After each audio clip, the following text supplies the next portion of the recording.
सिंधु घाटी सभ्यता से वैदिक काल तक का सफर एक अनोखा सफर, मगर इसका इतिहास किसी पहेली से कम नहीं। जितने मुंह उतनी बातें, कितनी सच कितनी झूठ। आइए मैं और आप हिंदुस्तान के इतिहास की इस यात्रा का सफर करें।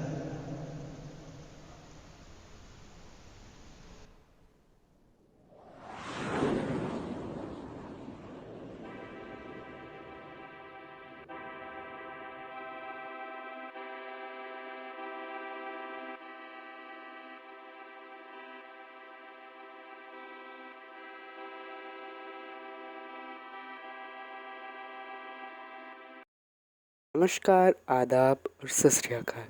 मेरा नाम है श्रेष्ठ मिश्रा और आप सभी का स्वागत है इतिहास के इस नए एपिसोड में। और आज हम बात करने जा रहे हैं various interpretations of early Indian history. So early Indian history has been a topic of research, debate, discussion, and interpretations among scholars throughout the history.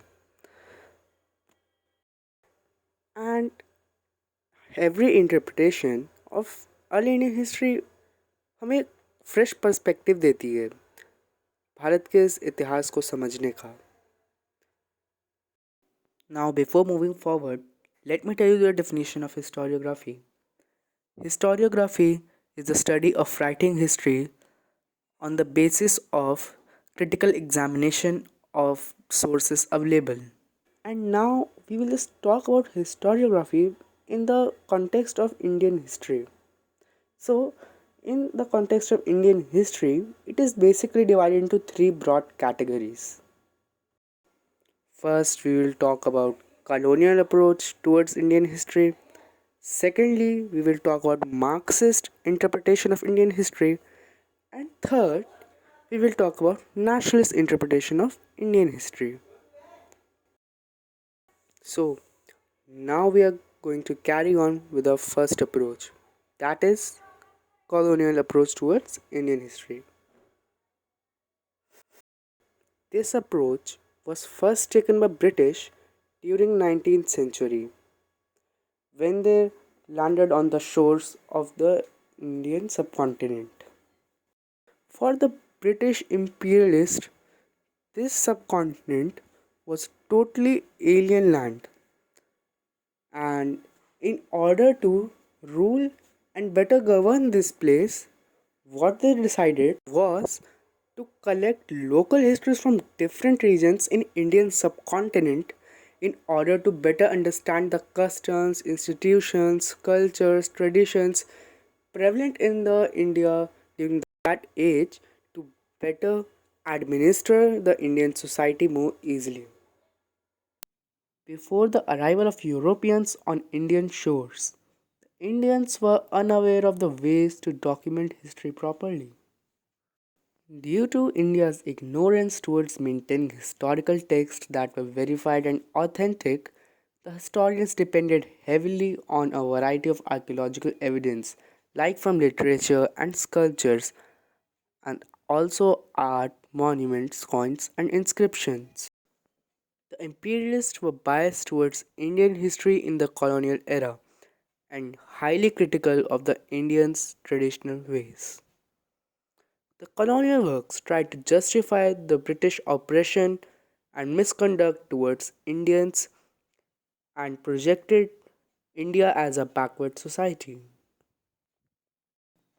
Works of scholars such as Voltaire, Gibbon, Durkheim, James Mills, Sir William Jones, Vincent Mills, Mount Elphinstone were widely discussed among the intellectuals.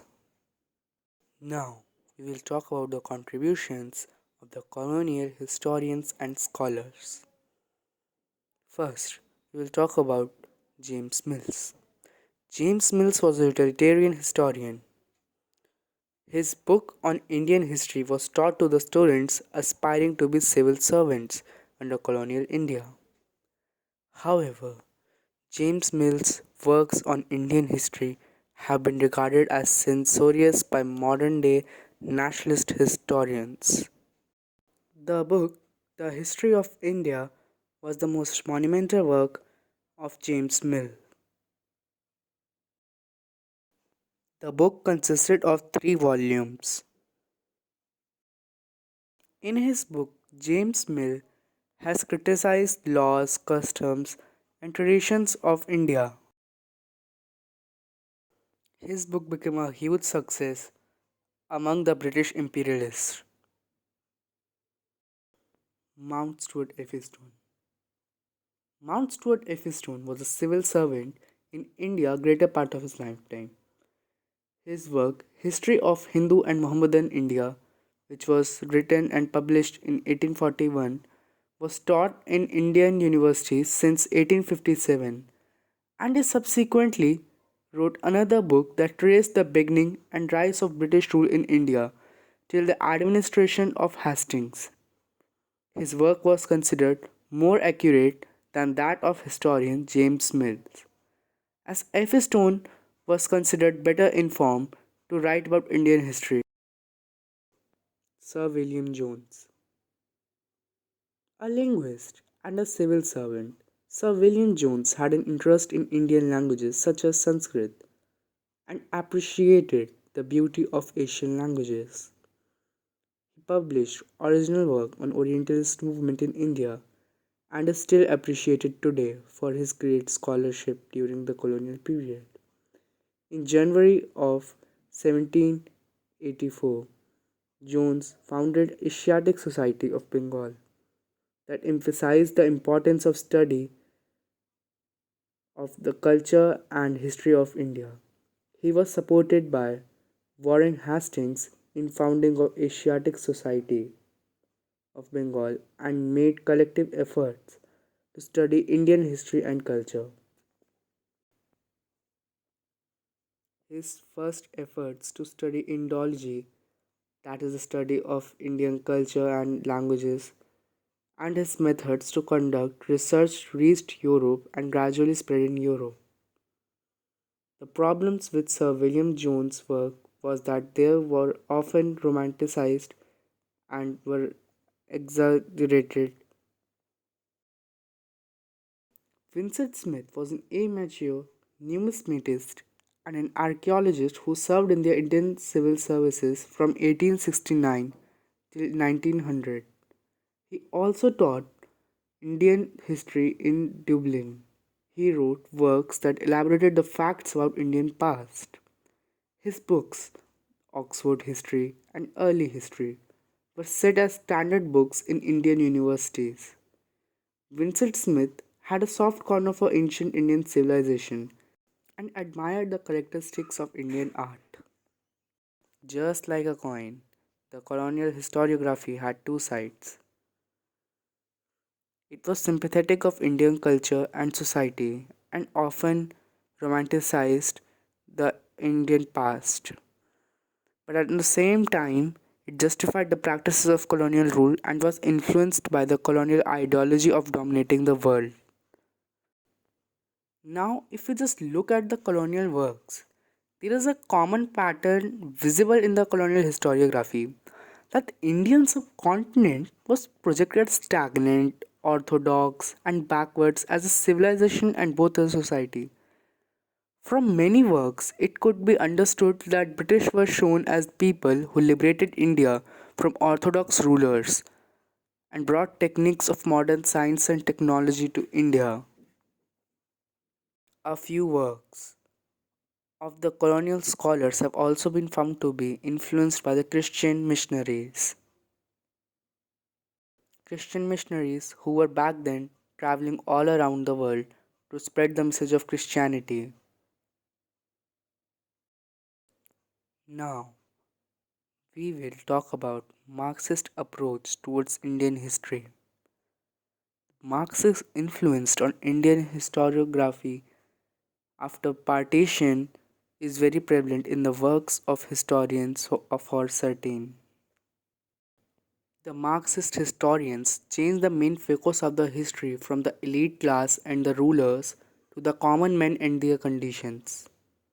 They rejected the colonial ideas of emphasis on rulers and their luxurious lifestyle and focused on economic disputes between different classes. Marxist historians also don't agree on same models, but rather they have a variety of different models and ideas.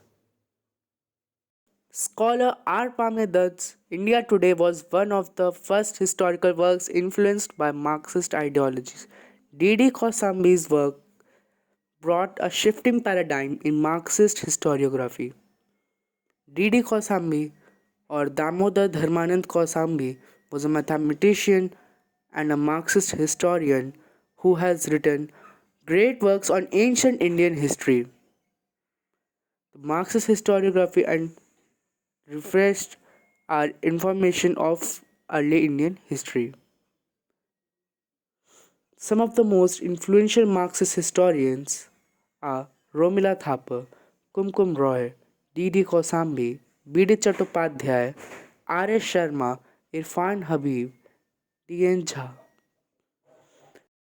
So, we will discuss about Marxist historians and their contributions. Number 1. D.D. Kosambi.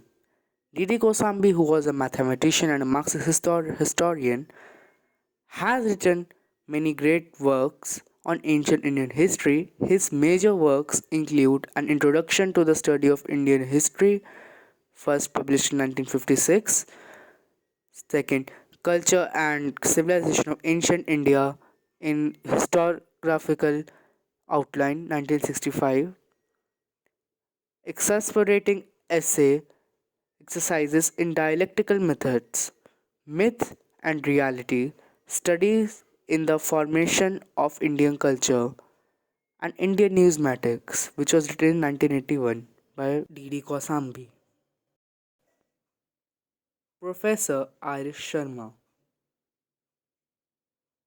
Professor Ram Sharan Sharma had his early education in rural region and was born in Bihar on 1st September of 1920. He joined Patna University as a lecturer and later became professor till 1973. He wrote several books and published essays on political, cultural, social, and economic histories of ancient and medieval civilizations. His works discuss about varnas, coins, social structure of early medieval India. Romila Thapar. Dr. Romila Thapar is an Indian historian who is well known for her contributions in the study of ancient India. She also founded prestigious university JNU's Center for Historical Studies. Ms. Thapar produced works on topics of Maurya Empire, Ashoka's reign, and his contributions. Some of her major works include a study of the Emperor Asoka and the decline of Mauryas, from lineage to state, interpreting early India, history and beyond, ancient Indian social history, some interpretations. Professor Irfan Habib. Professor Irfan Habib has contributed as a historian on the agrarian system of the Mughal India. His Marxist aptitude towards Indian histories has earned him a great fame in the field of history. His revolutionary works became target of politically influenced and communal people. He researched on economic conditions and politics during medieval India in detail. Now, we will talk about third kind of approach. That is the nationalist approach towards Indian history. After India's independence emerged eminent Indian scholars and historians who took nationalistic approach towards Indian historiography. Nationalist historians tended to be patriotic in their methods and with the agenda to maintain peace and unity of a newly formed nation which was threatened to break up into several small countries because of its diversity. Nationalist historians condemned colonial approach towards Indian history and condemned the colonial ideas. Major scholars who took nationalist approach were R.C. Majumdar, P.V. Kane, R.G. Bhandarkar, R.K. Mukherjee, V.K. Rajwade, T.V. Mahalingam, Rajendra Lal Mitra, H.C. Ray, and A.S. Atlekar. We will discuss about some of the major contributions of the nationalist scholars. R.C. Majumdar produced works on ancient Indian history till freedom struggle. His major work was as editor of History and Culture of the Indian People in 11 volumes. P.V. Kane, born in year 1880, was a Sanskrit scholar who produced History of Dharma Shastra as 5 volumes. This work was regarded as dictionary on social, political, and religious customs. R.K. Mukherjee, born in year 1886, wrote books on Mauryan Empire, Asoka, Chandragupta Maurya, and fundamental unity of India in simple and easy language to make his work reachable to the common man. V.K. Rajwade worked on and studied on the history of the Maharashtra to reconstruct social, political, and economic history of the area. Dr. R.G. Bhandarkar produced works on ancient Indian polity from patriotic perspective. Jayaswal, born in 1881 and died in year 1937, busted colonial propaganda and myths from epigraphical and literary evidence. His works deconstructed the colonial ideas step by step, and he was appreciated among the common men and scholars.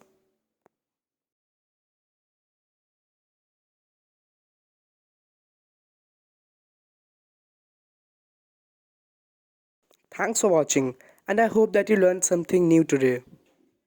Goodbye, and have a nice day.